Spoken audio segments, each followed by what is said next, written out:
Hello and welcome. This is going to be a short tutorial on the Greydwarf / wood farm by way of Greydwarf nests. Now, I need to show you a little background, so just bear with me here for a moment, because if you want to make it bulletproof, you're actually going to need to nail this. So this was my first pit that I tried. You can see there was a Greydwarf nest here, but no longer. It used to be there. So what happened? Well, I came back after about 6 hours, only to notice that the nest was gone. Oh. And I was playing around with this roof, and I left it for a while. Came back and then saw a bunch of wood at the top all over the place instead of the thatch roofs. And so I figured that, well, I guess some drakes came and fucked shit up. So that sucks. Now, I figured, therefore, that there must be a way around this, and I think I figured it out. I've left it alone now, my other base, for well over 24 hours, and with no problems. The only problem is that you cannot put a roof over the nests, because if you do, then they will not spawn anymore, for those of you who don't know. So you need to get a little creative with how you make a solid foundation around your pit. Otherwise, if you leave it alone for too long, eventually drakes are going to come and just screw everything up for you. So let me show you the new base that I made. If I can get through the rest of this video smoothly, that would be great. Now, there are some things that you need to keep in mind, is that this is not a worthy investment if you're not seriously intending to make some badass huge stone castles. If you don't need literally hundreds upon hundreds of stones, or more in the thousands, then this probably isn't for you, but it could be worth doing anyway, just so you have it. I haven't even finished the wall yet because it hasn't been necessary, but I will eventually. So I've been using the stone for my big creations instead. So here it is. Let me show you the pit first. Here they are. The wolves are there, chewing away, all made of stone. I would recommend, just as a quick caveat, the no-star wolves are rather squishy, but as soon as you get to 1 star, they really kick ass. You never, like, you see this one has taken some damage now, but as the days go by, they heal automatically, so they never die. I've seen many of them get damaged before, and then suddenly a few days later, they're at full health. So that's not going to be a problem. I have 6 of them here, and taming a 1 star, let alone a 2 star, is slightly more tricky, but I believe in you. I'm sure you could do it.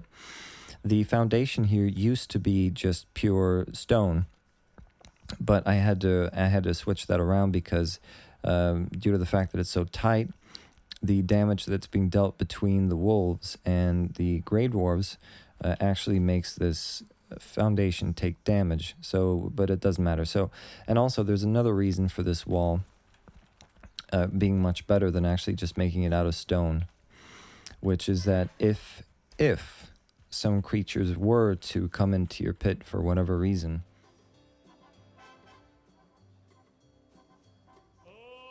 so here's an example of what I was talking about. The I came out one night, just minding my own business, and what always happens with this one, I hadn't finished the wall yet.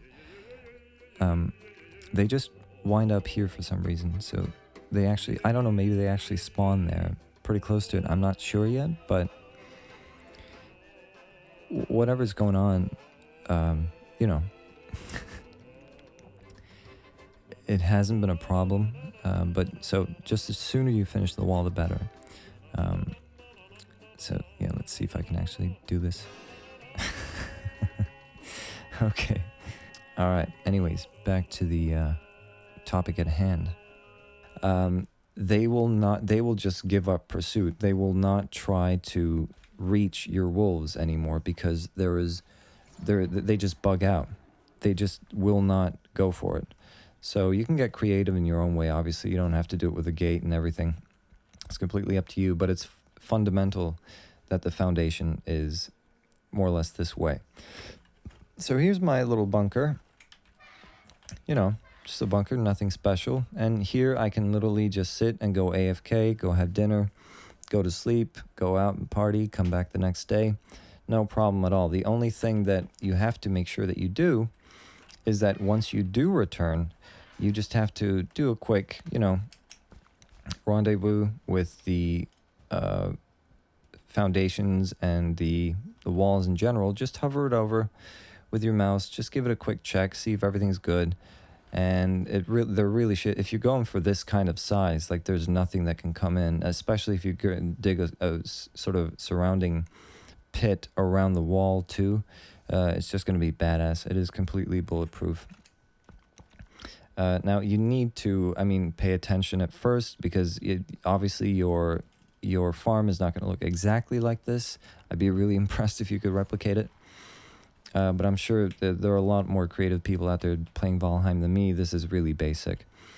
So here's the solution for the roof. If the roof is high enough in such a way as this, then the drakes will not position themselves. And I've tested this many times now. Whenever there was a drake, I just watched them closely from all sorts of angles. I didn't kill them. They will not get attracted to the wolves from this angle so that they will shoot the nest. But another workaround for this, which you can do, is that you can simply use iron beams or even core wood or whatever you want, but iron beams is obviously the best because they can take the most damage. Just place a bunch of, through the hole, on top of the hole and around the hole, place a bunch of iron beams or whatever, going over and across like this, in, with reasonable length in between them, so that the balls that the drakes shoot do not actually go through. This is a really sort of extremely precautionary measure. I know for a fact that they don't actually go for this, which is why I just removed it again, because they just never took any damage. I think I saw 4 drake raids and none of the iron beams took any damage, so they don't even bother at this height. They just get confused. They shoot my base a little bit because they notice I'm there, or they start shooting my temporary workbenches, stone workbench, whatever, stone cutter. And yeah, that's about it. Just don't cover up the Greydwarf nest in its entirety. Obviously, if you put a roof over it here, then they will stop spawning. And other than that, it's just, yeah, a great way to farm wood and stone. And if there are any questions, if there's anything you wonder, then yeah, I'll just let me know and I'll try to answer the questions. I'm not a YouTuber or whatever when it comes to games. I just noticed that no one really had the balls to go for this in such a way, leaving it alone for hours. It seems that that's the thing stopping people from doing this, because they don't see it worth the investment, because you can't leave the game alone for hours. It's very intimidating for players to do that, and I get that. But this is a really solid workaround for that.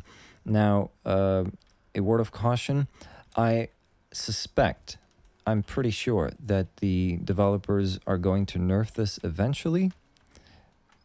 I'm not sure, but they already nerfed the Brazier solution to this, where you were just, pitting these grey dwarves in the fiery pits of hell.